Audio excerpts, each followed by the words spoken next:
Oi, YouTube! Agora que eu tenho esse microfoninho bonitinho que não foi barato, e essa câmera aqui, ela é bem da boa, eu acho que eu estaciono nessa rede finalmente. E porque eu gosto de falar também, sabe? E eu acho que o primeiro vídeo não poderia ser diferente. A gente vai falar do nosso pai, aquele que paga a pensão em dia, Jordan Peele. Eu lembro que Quem Vai Te Ouvir Gritar foi anunciado que viria aqui no Brasil no finalzinho do ano passado. Se eu não estou maluca, foi anunciado no Halloween e eu fiquei muito feliz. Lá fora ele saiu nessa edição aqui, bonitona, capa dura. Mas assim, sinceramente, eu acho que o tchan desse livro não é o Jordan Peele. Pra quem não sabe, aqui a gente tem uma coletânea de contos de horror negro com figuras que são muito importantes tanto para o audiovisual quanto para a literatura de horror contemporânea. Vou pegar a edição BR aqui, que eu não tô maluca. E por que eu acho que o tchan desse livro não é o Jordan Peele, com todo o respeito? É fato que o Jordan Peele organizar essa coletânea é muito importante, porque hoje, talvez ele seja uma das figuras mais importantes quando a gente pensa em aspectos do horror e em aspectos do horror negro principalmente. Pensando num aspecto não tão otimista, eu acho que se a gente não tivesse o Jordan Peele, talvez as questões raciais não tivessem tão avançadas assim no horror. E não é por falta de material, ok? Mas é fato que ele popularizou isso no audiovisual e isso com certeza fez a diferença. Acontece que esse querido ajudou na curadoria e ele tem um texto de apresentação em Quem Vai Te Ouvir Gritar. Tá, Dayara, se Jordan Peele não é o tchan do negócio, qual que é o tchan? Todas as outras pessoas. Vamos por partes. É fato que a gente já superou essa ideia de que o negro é o primeiro a morrer no filme de horror. Quando a gente pensa na história de horror negro, a gente entende que nós somos figuras presentes, independente da forma que somos representados, desde os primeiros filmes. Acontece que por muito tempo a gente foi representado por outras pessoas, ou outras pessoas eram donas das nossas narrativas. Agora a história é outra. Além disso, já foi também o tempo que as pessoas imaginavam que o cinema de horror era de baixo orçamento ou era um subgênero. E eu acho que a gente já superou essa ideia que filmes de horror negro não são tão consumidos assim. Só para traçar um paralelo, tem uma pesquisa que aponta que mais de 25% da bilheteria dos filmes de horror são de pessoas pretas. Então, nós consumimos, nós pagamos, e eu acho que nada mais justo que a gente ser representado também. Falando sobre literatura, a gente tem representações muito mais antigas do que se pode imaginar. Por exemplo, muita gente não tem ideia de que o Alexandre Dumas escrevia alguns contos de horror e ele era uma pessoa preta. Pensando em livros mais recentes, a Tiffany Jackson, que é uma autora contemporânea, tem feito horror como ninguém. E o que esse livro do Jordan Peele tem a ver com tudo isso? Acho que se eu pudesse resumir em uma palavra seria oportunidade. É como se nós, pessoas pretas, não estivéssemos presentes também no horror e na literatura. Aqui a gente já tem figuras que nós já conhecemos, só que por uma outra perspectiva. Então a gente tem contos da N.K. Jemisin, que é muito conhecida pelas suas ficções. A gente tem contos do Phil Joel Clark, a gente tem contos da Nnedi Okorafor, que se eu não me engano ela já foi publicada aqui com fantasias, e a gente tem oportunidades. Se você me segue nas outras redes sociais, semanalmente você me ouviu falando sobre Tananarive Due.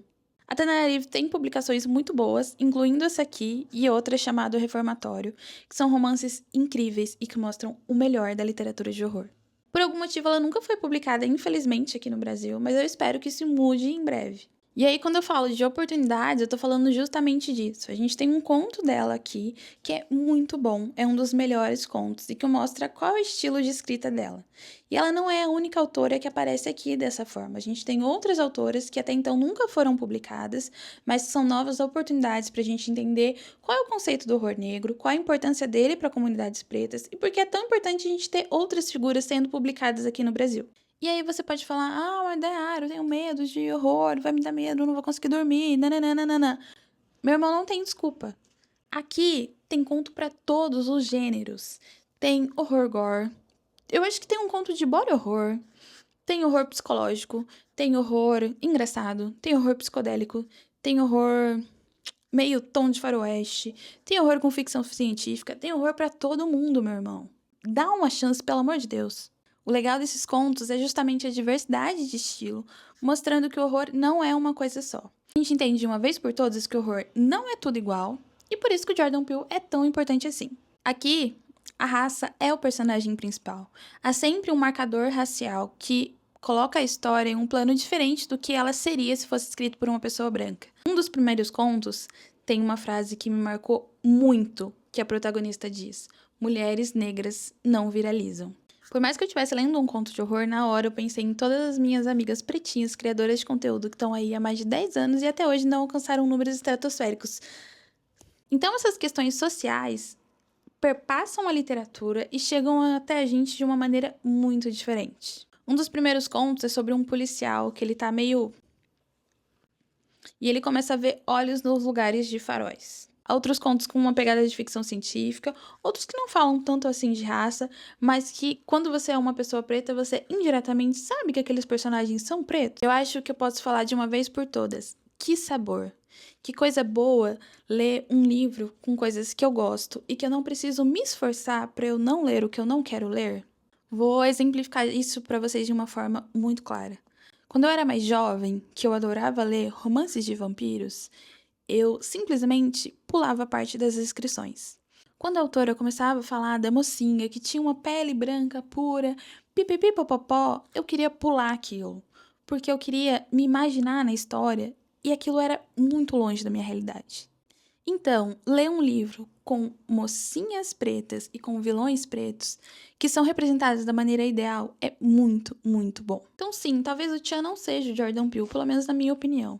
Talvez o Chan seja essa reunião de 15 autores pretos em um livro tão importante e que foi oportunizado principalmente por ter o nome do Jordan Peele do tamanho de um outdoor na capa. Acho que nós, BR, temos uma coisa que a edição original não tem. E, meu amigo, isso aqui talvez seja o maior sabor dos sabores do mundo. Essa edição aqui, ela tem o nome dos tradutores em todos os lugares. Aqui atrás você tem o nome dos tradutores, em cada conto você tem o nome dos tradutores, no índice você tem o nome dos tradutores. Eu acho isso muito importante porque esse livro foi traduzido por pessoas pretas, ele foi traduzido pela Carol Cândido, que traduz coisas incríveis e que eu tenho a alegria de falar que ela é minha amiga pessoal. Ele foi traduzido pela Gabriela, que também traduz coisas incríveis e que eu também chamo de minha amiga pessoal, ela e seu companheiro. Ele foi traduzido pelo Jin Anotsu, que ele é autor, e eu acho ele incrível em tudo que ele se propõe. E tem tradução da Thaís Brito também, que traduz coisas incríveis. O fato de ser traduzido por pessoas pretas mostra o cuidado da editora, em primeiro momento, e mostra a importância deste tipo de leitura que esteja destinada para as pessoas certas. E eu não estou dizendo que existem pessoas que devem ou não ler este livro, de forma alguma, mas eu estou querendo dizer que esse livro bate em lugares diferentes dependendo de quem lê. Então, assim, se você vier falar pra mim que você não vai ler, eu vou dizer, sinto muito, que pena. Mas se você tiver o interesse em ler, para conhecer mais sobre essa curadoria do Jordan Peele, sobre os novos autores ou sobre o horror, eu acho que você vai ter um prato cheio incrível. Aqui você vai entender todas as vertentes do horror e vai finalmente compreender como esse gênero conversa com vários outros gêneros que você gosta muito. E eu tô falando de outros gêneros mesmo, do romance, a ficção científica, a poesia, a western, a gênero de videogame, o que quer que você imaginar, há a possibilidade de existir horror no meio. Então, assim, voltando ao início, acho que a gente já pode superar essa ideia de que horror é unicamente para dar medo, porque Jordan Peele já mostrou que é um espaço de crítica social muito incrível. Eu acho que a gente já superou também a ideia de que pessoas pretas morrem primeiro nos filmes de horror, porque aqui a gente tem pessoas pretas sendo os mocinhos e sobrevivendo até o final. E eu acho que, sobretudo, é uma oportunidade para você conhecer novos autores pretos que não escrevem só horror, como eu falei. Tem muitos aqui que escrevem ficção, que escrevem fantasias e escrevem tantas outras coisas. Então, assim, bora, família! E por último, e não menos importante, essa é a oportunidade de vocês falarem, pelo amor de Deus, alguma editora traga Tanareve do Brasil, eu não aguento mais. Então, assim, esse foi o primeiro vídeo desse canal. Eu acho que ele não poderia ser diferente, porque esse livro fala muito sobre os lugares que eu ocupo hoje em dia, enquanto pesquisadora ou enquanto criadora de conteúdo. Eu acho que um ponto muito importante a ser ressaltado é que a tradução não fica nada atrás da edição americana. Eu comprei a edição americana porque eu queria ler antes e porque é uma coisa que eu vou usar para pesquisas, mas a edição brasileira é muito, muito incrível. Gente, conto é a melhor coisa para você curar a ressaca literária.